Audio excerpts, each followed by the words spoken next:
4 दिनों का आस्था का महापर्व छठ का आज तीसरा दिन है और अभी फिलहाल मेरी मौजूदगी पटना के कच्ची तालाब स्थित पोखर पर है, जहां पे आप भीड़ देखिए किस तरह की भीड़ है, क्योंकि यहाँ पे पटना का यह बहुत ही मशहूर तालाब है जहाँ पे काफी भीड़ लगती है।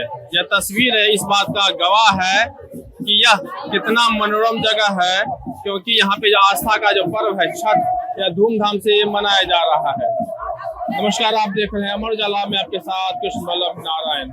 देखिए यह कच्ची तालाब है और यहाँ पे जिस तरह की भीड़ है, कहते हैं कि उगते हुए सूरज को सब कोई सलाम करता है, लेकिन भारत की संस्कृति है कि यहाँ पे डूबते सूरज की भी पूजा की जाती है और कहीं ना कहीं इस बात का यह प्रतीक है। और इसी वजह से इसे आस्था का महापर्व कहा जाता है। सबसे पहले आप तस्वीर देखिए, यहाँ पे जो लोगों की जो भीड़ है, ये भीड़ है और यहाँ पे अभी अर्घ देने की जो प्रक्रिया है लगातार वह जारी है। लोग अर्घ दे रहे हैं और अब जा भी रहे हैं। हालांकि आज जो सूर्य के अस्त होने का जो समय है वह 5:11 है। 5:11 पर सूर्य अस्त होंगे, लेकिन लगभग 4 बजे से ही घाट पर लोग आने लगे थे और अब अर्घ देकर जा रहे हैं। देखिए यहाँ पे हर तरह की व्यवस्था की गई थी। यहाँ पे सुरक्षा के व्यापक प्रबंध किए गए थे। साथ ही साथ यहाँ पे जो महिलाएं हैं, जो उनके जो यहाँ से स्नान करने के बाद जो वो कपड़ा चेंज करती है, वो भी यहाँ पे बनाया गया है। बिजली जो अगर किसी तरह से बिजली को लेकर अगर कोई ढंग की बात अगर हो जाए तो उसकी भी यहाँ पे भरपूर यहाँ पे व्यवस्था की गई थी कि किसी भी तरह का की घटना ना हो। साथ ही SDRF की टीम की भी यहाँ पे मौजूदी है, प्लस जो यहाँ के जो स्थानीय जो गोताखोर हैं उनकी भी यहाँ पे व्यवस्था की गई थी, ताकि किसी भी तरह की किसी तरह की दुर्घटना अगर हो तो तुरंत उससे निपटा जा सके। तो सबसे बड़ी बात यह है कि यहाँ पे हर तरह की व्यवस्था की गई थी। और आप सबसे पहले वो तस्वीर देख लीजिए कि जिस तस्वीर के तहत हम कह सकते हैं कि किस तरह की लोगों की भीड़ है और यह आस्था का महापर्व है। कहते हैं कि आस्था का महापर्व छठ है, जो 4 दिनों तक चलने वाला यह महापर्व। और लोग अर्घ दे रहे हैं, जो व्रती हैं, व्रती महिला पुरुष दोनों होते हैं और दोनों यह छठ करते हैं। छठ में उसके कई रूप होते हैं। एक तो कोई दंड देते हुए भी आते हैं, इसके बाद अलग अलग उसके रूप हैं। और जिस तरह से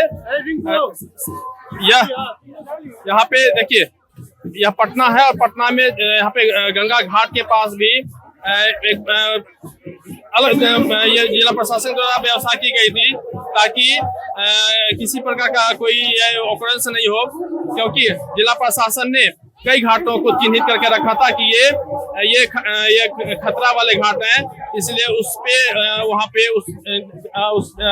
इसे चिन्हित किया गया था कि उस घाट पे लोग ना जाएं।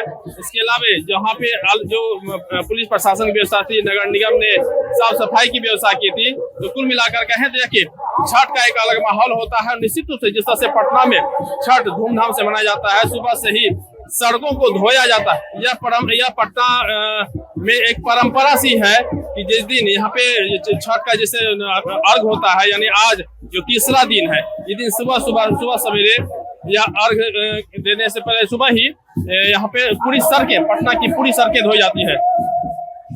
और अब शाम के 4 बजे से यहाँ लोग आना शुरू कर दिए थे और अब लोग जा रहे हैं, क्योंकि आज जो सूर्य के अस्त होने का समय वो 5:11 है और 5:11 तक लगातार लोग यहाँ पे अर्घ देंगे। जो व्रती हैं, वो पानी जल में खड़ा होके, और यहाँ पे जो घर वाले लोग हैं वह देखिए यहाँ पे लोग सेल्फी ले रहे हैं।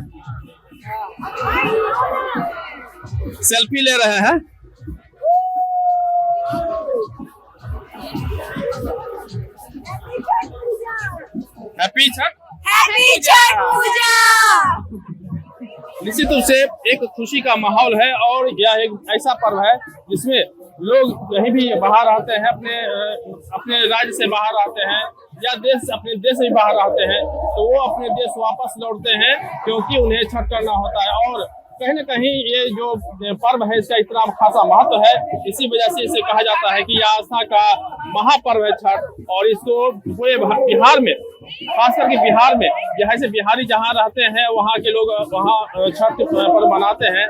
उनकी व्यवस्था होती है अगर घर वापस नहीं लौटते हैं तो, लेकिन अगर वो घर आ जाते हैं तो यहाँ पे उसकी एक अलग उसका एक अलग उत्साह होता है और इसी वजह से इसे आस्था का महापर्व कहा जाता है। फिलहाल पटना से अमर उजाला के लिए कृष्ण वल्लभ नारायण।